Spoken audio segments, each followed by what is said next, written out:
चिड़ा और चिड़िया की खिचड़ी। यह कहानी है एक मेहनती चिड़िया और एक पेटू आलसी चिड़े की। एक जंगल में बरगद के बहुत बड़े पेड़ पर चिड़ा और चिड़िया का एक जोड़ा रहता था। दोनों बड़े ही मज़े से पेड़ पर रह रहे थे। वे सारे दिन नाचते गाते और मज़े से रहते।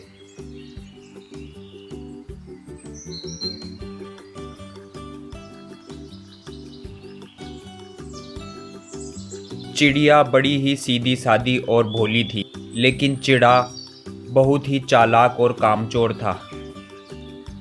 वह सारे दिन सोता रहता। चिड़ा और चिड़िया सुबह उठकर साथ ही दाना तुनका करने के लिए जाते थे। एक दिन जब वे दाना तुनका लेने के लिए घर से निकले तो उन्हें दूर दूर तक अनाज का एक भी दाना नहीं मिला। दाना ढूंढते ढूंढते दोनों बहुत दूर निकल गए थे। अब वे एक दूर गांव में एक घर में जा घुसे। उन्होंने घर में देखा कि एक बर्तन में दाल और दूसरे में चावल थे। दाल चावल देखकर चिड़ा बोला, टूनी, क्यों ना आज हम दाल चावल की खिचड़ी बना लें। तुम वैसे भी बहुत ही स्वादिष्ट खिचड़ी बनाती हो। हाँ हाँ, क्यों नहीं। हमारे पास कोई दूसरा रास्ता भी तो नहीं है। एक काम करते हैं, हम दाल और चावल चोंच में भरकर घर ले चलते हैं और वहीं जंगल में जाकर खिचड़ी बना लेंगे। हाँ हाँ ठीक है, ऐसा ही करते हैं।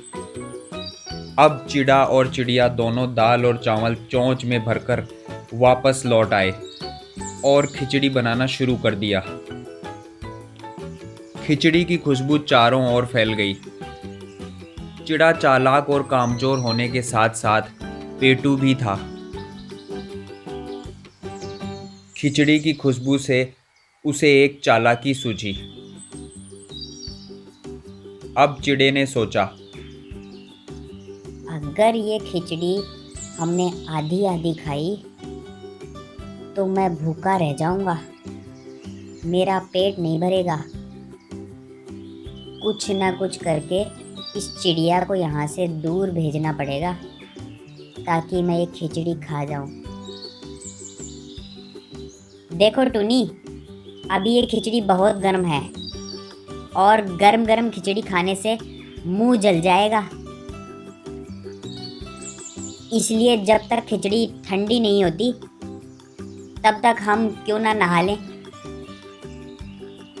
हाँ हाँ, वैसे भी आज बहुत गर्मी है और पसीना भी आ रहा है और हम बहुत दूर से खाना लाने के कारण थक भी गए हैं। देखो टूनी, खिचड़ी की खुशबू दूर दूर तक जा रही है और कहीं ऐसा ना हो कि हम नहाने चले जाएं और पीछे से कोई खिचड़ी खा जाए। इसलिए एक काम करते हैं, पहले मैं नहा आता हूँ और बाद में तुम नहा लेना। यह कहकर चिड़ा जल्दी से नहाकर आ गया और अब चिड़िया नहाने चली गई। अब चिड़े ने पीछे से सारी खिचड़ी खा ली और सो गया। अब चिड़िया जैसे ही नहाकर आई, उसने देखा कि खिचड़ी का बर्तन खाली है और चिड़ा बड़े मज़े से सो रहा है। चिड़िया सारी बात समझ गई और उसने चिड़े से कहा, उठ रे, सारी खिचड़ी अकेले ही खा गया। शर्म नहीं आई तेरे को? सुबह से मैं भूखी हूँ, आराम से खा के सो रहा है। देखो टूनी, खिचड़ी मैंने नहीं खाई, मैं तो नहाकर आने के बाद सो गया था। मुझे लगता है कोई दूसरा जानवर आकर खिचड़ी खा गया। मुझे बेवकूफ मत बनाओ, मैं तुम्हारी चाल समझ गई। तुमने मुझे नहाने के बहाने दूर भेजा और सारी खिचड़ी खुद ही खा गया। नहीं नहीं टूनी, यह झूठ है, मैंने सच में खिचड़ी नहीं खाई। उल्लू अंकल के पास चलते हैं, अब वही तुम्हारा फैसला करेंगे। ठीक है, चलो। अब चिड़ा और चिड़िया दोनों उल्लू अंकल के पास आ गए। कहो टूनी, कैसे आना हुआ? देखो ना उल्लू अंकल, ये चिड़िया सारी खिचड़ी खा गया और अब कह रहा है कि खिचड़ी इसने नहीं खाई। मैंने खिचड़ी नहीं खाई उल्लू अंकल, ये चिड़िया मुझ पर इल्जाम लगा रही है। कुछ देर सोचने के बाद उल्लू अंकल ने कहा, खिचड़ी को छोड़ो। आप लोग दोनों सुबह से भूखे हैं और मेरे पास खाना रखा है, आप लोग इसे खा लें। हाँ उल्लू अंकल, बहुत भूख लगी है, खाना खिला दो। अब उल्लू अंकल खाना ले आए और चिड़ा और चिड़िया को परोस दिया। चिड़िया भूखी थी, इसलिए वह आराम से खाना खा रही थी। वहीं चिड़े का पेट भरा होने के कारण खाना नहीं खा रहा था। बेटा चिड़े, तुम क्यों नहीं खाना खा रहे?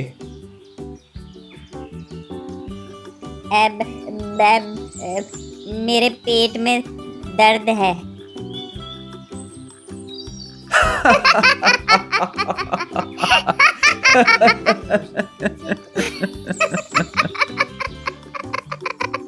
और उल्लू अंकल ने कहा, तो क्या डॉक्टर को बुलाऊं?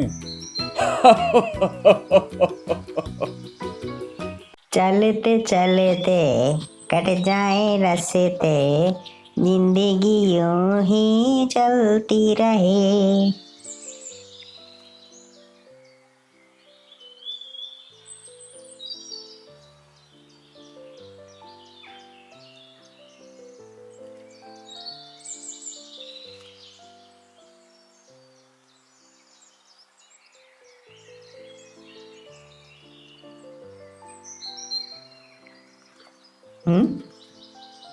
हेलो दोस्तों, कैसे हैं आप? पहले तो ये बताओ कि तुम कौन हो और इस जंगल में क्या कर रहे हो? मेरा नाम पेंगुइन है। मैं एंटार्कटिका में रहता हूँ और दिल्ली घूमने आया था। अब वापस घर जा रहा हूँ। हाँ, ये किस तरह का नाम है? मैंने पहले तो कभी नहीं सुना। सुनोगे कैसे? हम यहाँ कभी कभार ही आते हैं, जब यहाँ पर ठंड हो जाती है। हम लोग बर्फ में रहते हैं। आप लोग भी अपने बारे में बताओ। मेरा नाम उल्लू है। मैं इस मोहल्ले में सबसे बुजुर्ग हूँ। ये टूनी चिड़िया है। नमस्ते भाई साहब। ये थोड़ी ही दूर पेड़ पर रहती है। और ये जो टूनी के पास खड़ा है, ये कटपोड़ा है। यह पेड़ में छेद करके रहता है। मेरा नाम चील है। और मेरा नाम कबूतर है।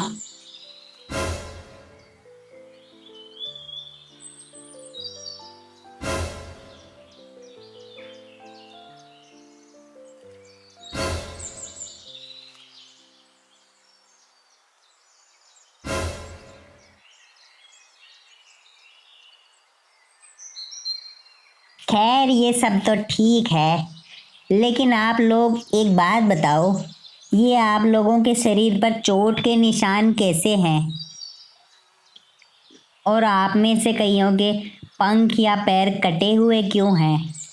क्या बताएं भैया, इन इंसानों ने तो हमारा जीना मुश्किल कर रखा है। अभी हाल ही में जो मकर संक्रांति आई थी, उसमें इन इंसानों ने पतंगे उड़ाई थी और इन्हीं पतंगों के कारण हम लोगों के पैर, हाथ और चोटों के निशान हो गए। और इन्हीं पतंगों के कारण हम लोगों के पंख, पैर कट गए या हमें गंभीर चोटें आ गई।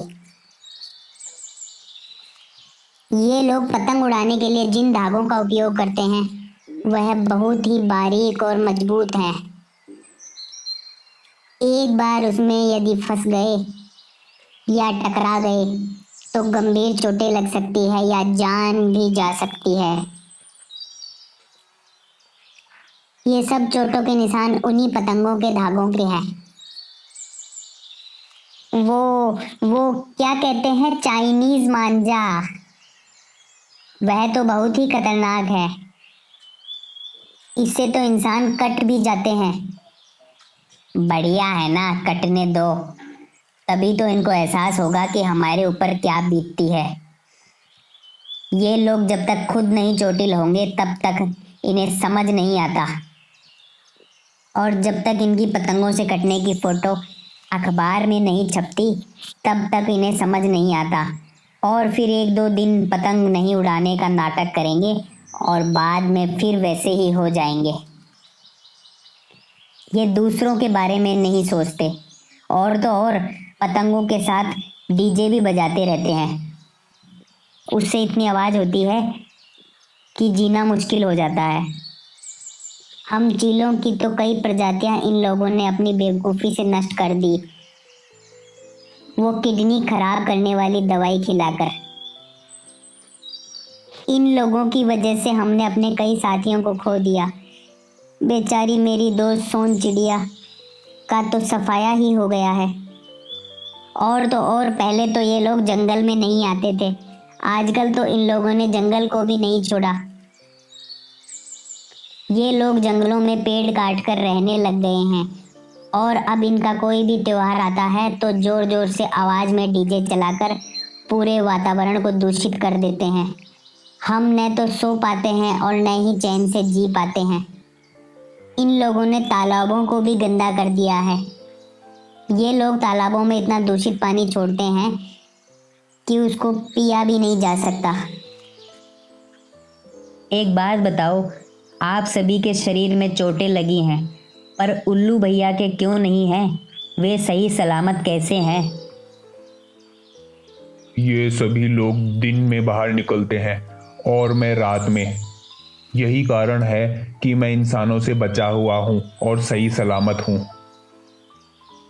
यारो, आप सब लोगों की बातें सुनकर ऐसा लग रहा है कि आप लोग तो नर्क में रह रहे हैं। मैं तो सोचता था कि शहर के पास में रहना अच्छा होता है। तुम बर्फ में रहते हो इसीलिए बचे हुए हो भाई, वरना ये लोग तुम्हें भी खा जाते और तुम्हारा जीना मुश्किल कर देते। सही कह रहे हो उल्लू भाई, आज तुमने मेरी आंखें खोल दी। इन इंसानों से तो जितना दूर रहे उतना ही अच्छा। ये लोग बहुत ही स्वार्थी लोग हैं। ये केवल अपने बारे में सोचते हैं। अच्छा है हम लोग बर्फ में रहते हैं, कम से कम सुकून से तो हैं। अच्छा दोस्तों, अब मैं चलता हूँ। आप सब की बातें मैं अपने अन्य मित्रों को भी बताऊंगा ताकि वे भी इन इंसानों से दूर रहे। धन्यवाद मित्रों। बहुत समय पहले की बात है। एक गांव में एक कुम्हार और उसकी बीवी रहते थे। कुम्हार स्वभाव से बड़ा ही लालची था, जबकि उसकी बीवी अच्छे स्वभाव की महिला थी। कुम्हार मिट्टी के बर्तन बनाकर अपने घर का गुजारा चलाता था, लेकिन वह उससे संतुष्ट नहीं था। वह ज़्यादा से ज़्यादा पैसे कमाना चाहता था। एक दिन उसने बड़ी ही मेहनत से मिट्टी के बर्तन बनाए, जिन्हें वह बेचने के लिए शहर चल दिया।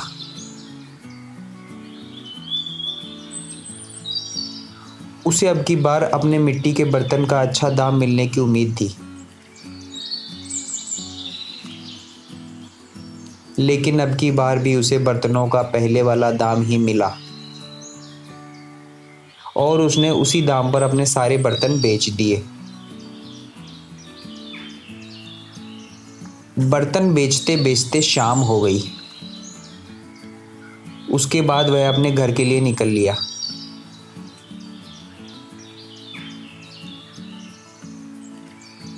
चलते चलते रात भी हो गई।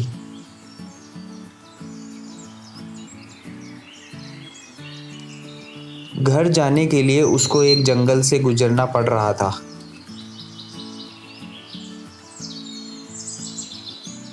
जंगल में चलते चलते कुम्हार को एक पेड़ पर जिन नजर आया, जिसकी एक बड़ी सी चोटी थी। लेकिन तभी उसे अपनी दादी माँ की याद आई, जो उसको जिन्न के बारे में बताती थी।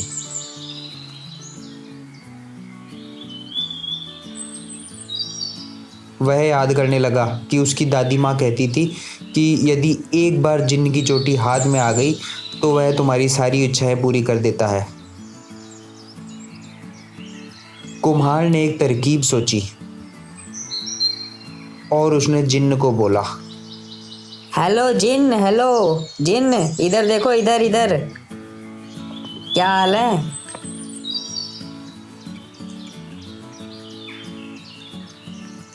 तुम तो बड़े ही खूबसूरत हो। क्या तुम्हारी शादी वादी हो गई क्या? नहीं हुई तो मैं तुम्हारी शादी करवा देता हूँ।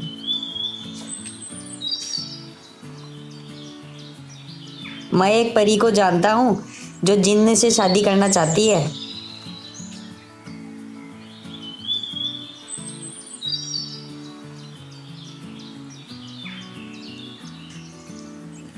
लेकिन वह उसी जिन्न से शादी करेगी जिसकी एक लंबी सी चोटी हो। कुम्हार की यह बात सुनकर जिन्न बहुत खुश हुआ और वह कुम्हार को बोला, परी, परी कहाँ है परी? मेरी शादी करवा दो उस परी से। और जैसा कि तुमने कहा, मेरी लंबी सी चोटी भी है। मुझे तो नहीं दिख रही तुम्हारी लंबी सी चोटी। दिखाओ दिखाओ, मुझे हाथ में दिखाओ, तुम्हारी लंबी सी चोटी कहाँ है, जरा देखूं तो। इस पर जिन्न परी से शादी करने के चक्कर में कुम्हार को अपनी चोटी हाथ में दे देता है। और जैसे ही कुम्हार जिन्न की चोटी हाथ में लेता है, वह जोर जोर से हंसने लगता है। हा हा हा हा हा।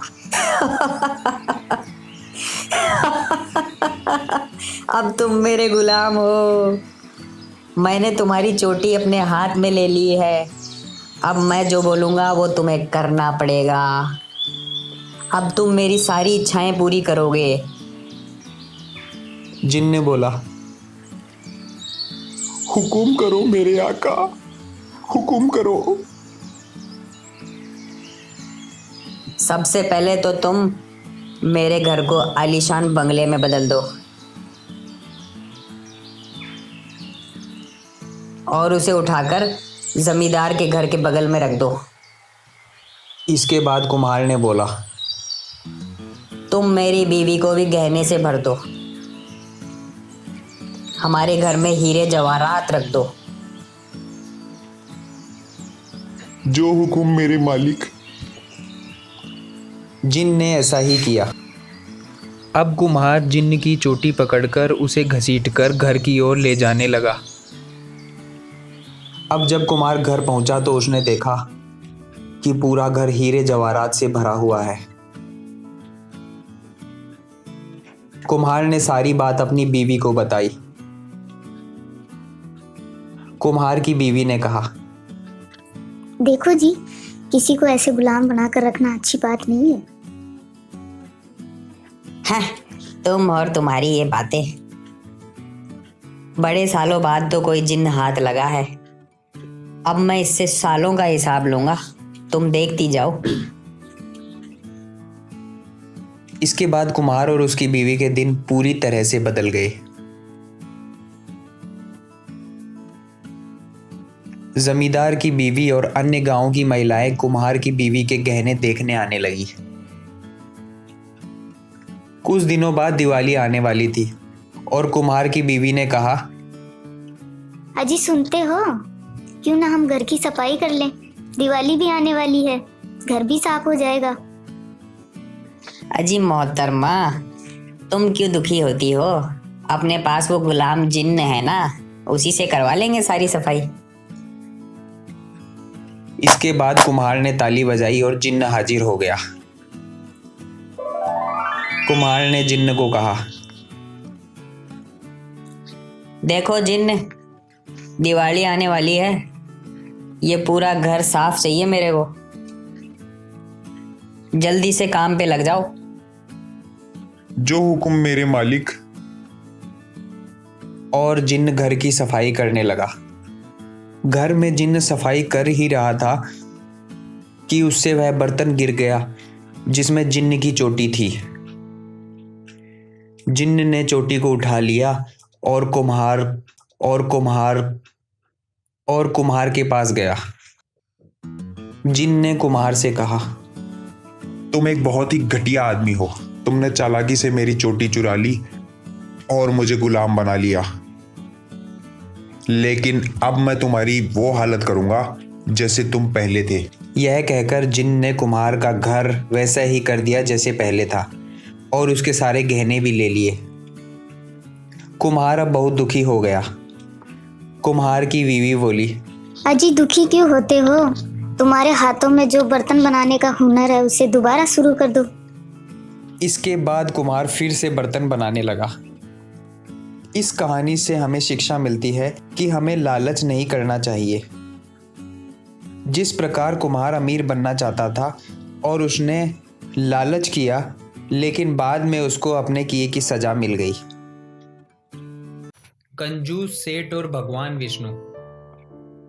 नमस्कार दोस्तों, आज हम आपको एक ऐसी कहानी बताने जा रहे हैं जिसमें आप देखेंगे कि कैसे एक कंजूस सेठ ने अपनी कंजूसी के आगे भगवान विष्णु को भी हरा दिया। यह बहुत ही रोचक कहानी है और आशा करते हैं कि आपको जरूर पसंद आएगी। बहुत समय पहले की बात है। प्रयाग नाम के एक गांव में एक कंजूस सेठ रहता था। उसके पास धन तो बहुत था, लेकिन वह दान देने से हमेशा बचता था। हमेशा धार्मिक कर्मकांडों से दूर रहता था। उसे हमेशा डर रहता था कि वह धार्मिक कर्मकांड करेगा तो पंडित उससे कुछ न कुछ मांग लेंगे। गंगा नदी के किनारे रहने के बावजूद वह गंगा स्नान करने नहीं जाता था, क्योंकि उसे हमेशा डर रहता था कि घाट पर उसे किसी पंडित को दान देना पड़ जाएगा। सेठ की कंजूसी को देखकर लोगों ने उसका नाम दानचंद रख दिया था। एक दिन दानचंद की पत्नी ने दानचंद से कहा, अजी सुनते हो, हम गंगा नदी के किनारे रहते हैं। लोग यहाँ दूर दूर से स्नान करने आते हैं और हम सभी को जीवन में एक बार गंगा स्नान जरूर करना चाहिए। अजी भगवान, अगर मैं गंगा स्नान करने गया तो बहुत नुकसान हो जाएगा। वहां पर मुझे गंगा स्नान करते ही पंडे पकड़ लेंगे और मुझे पंडों को कुछ न कुछ देना पड़ेगा, और वो मैं दे नहीं सकता। जो भी हो, आपको गंगा स्नान करना ही पड़ेगा।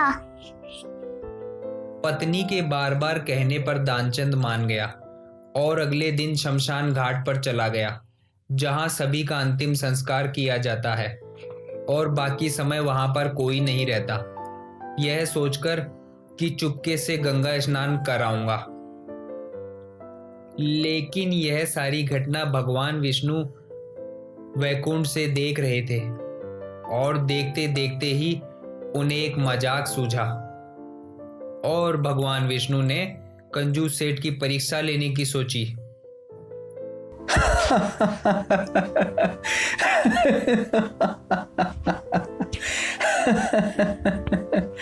बड़ा ही मजेदार शख्स है यह तो, इसकी तो परीक्षा लेनी पड़ेगी। चलिए जरा चलकर तो देखें। अब भगवान विष्णु एक पंडे का वेश बनाकर दानचंद के सामने खड़े हो गए। जैसे ही पानी में डुबकी लगाकर दानचंद बाहर निकला तो उसके सामने ब्राह्मण के वेश में खड़े भगवान विष्णु ने कहा, यजमान की जय हो। तुमने गंगा स्नान तो कर लिया, अब दान भी कर दीजिए। तुमने हमें यहाँ भी नहीं छोड़ा। हम तो संतोषी ब्राह्मण हैं, यहीं शमशान में रहते हैं, और जो भी यहाँ आता है हमारे 1 साल के इंतजाम से दान देकर जाता है। 1 साल? मैं तो 1 दिन का भी नहीं दे सकता। अजी यजमान, कुछ ना कुछ तो देना होगा, नहीं तो पानी से बाहर नहीं निकलने दूंगा।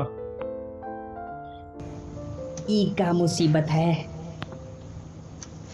दान नहीं उधार दे सकते हैं। अच्छा ठीक है, उधार ही सही, तुम संकल्प तो करो। ठीक है, मैं एक धेला देने का संकल्प करता हूँ, पर मैं यह 1 धेला देने नहीं आऊंगा। आप चिंता न करें, मैं लेने आ जाऊंगा। अब दानचंद अपने घर को चल दिया।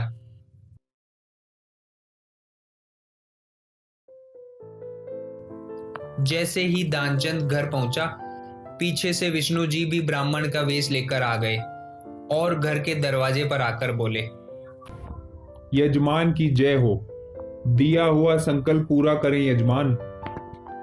यह सुनकर दानचंद की पत्नी दानचंद से बोली, बाहर एक पंडा जी खड़े हैं, क्या आप उन्हें कुछ देने का कहकर आए थे? ये तो पीछे ही पड़ गया, तुम उसे जाकर कह दो कि मैं बीमार हूं, 2-4 दिन बाद आए। अब पत्नी ने बाहर आकर ब्राह्मण को कहा, ब्राह्मण देव, वो तो बीमार हैं, आप 2-4 दिन बाद पधारना। क्या यजमान बीमार हैं? तब तो हम उन्हें छोड़कर नहीं जा सकते, जब तक वे ठीक नहीं हो जाते हम यहीं पर रहेंगे। हमारे रहने और खाने की व्यवस्था करो, हम यहीं बनाएंगे और यहीं पर रहेंगे। पत्नी ने सारी बात दानचंद को बताई। वह ब्राह्मण देव तो यहीं रहने की बात कह रहे हैं, जब तक आप ठीक नहीं हो जाती। क्या मुसीबत है, यह ब्राह्मण तो पीछा ही नहीं छोड़ता।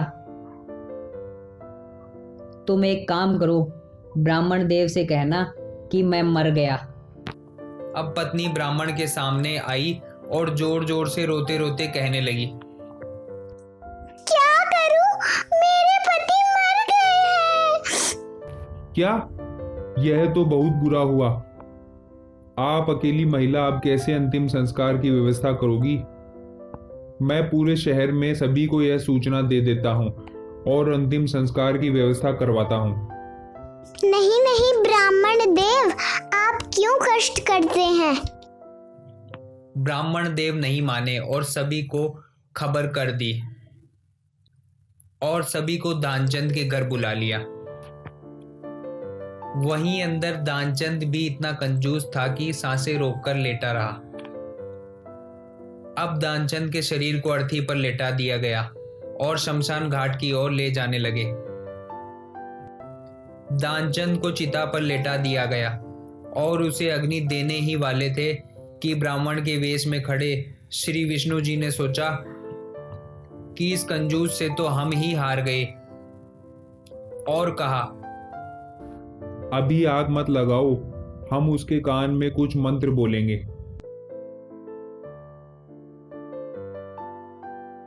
आया हूं वैकुंठ से, तुम हित नाता जोड़। अरे ये तो भगवान है। अब दानचंद ने अपनी आंखें खोली। आंखें खोलते ही ब्राह्मण का चेहरा उसकी आंखों के सामने था।